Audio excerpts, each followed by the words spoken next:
કોઈ કારણોસર કોઈ પણ વ્યક્તિ આ વાવમાંથી પાણી ભરવા રાજી નહોતી। ત્યારે જૂનાગઢના મહારાણીની ખાસ દાસીઓ અડી અને કડી બંને આ વાવમાંથી પાણી ભરવા તૈયાર થઈ, જેથી તેઓના નામ પરથી આ વાવનું નામ અડીકડી વાવ પડ્યું।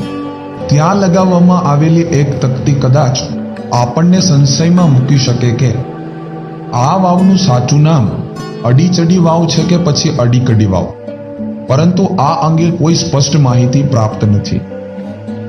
જો અડીકડી વાવની વિશેષતાની વાતો કરીએ તો અડીકડી વાવનું સર્જન એક જ પથ્થર કોતરીને થયું છે। વાવમાં નીચે ઉતરવા માટે આશરે 170 જેટલા પગથિયા છે। વાવનો ગોળ પરિઘ 46 ફૂટ અને ઊંડાઈ 124 ફૂટ જેટલી છે।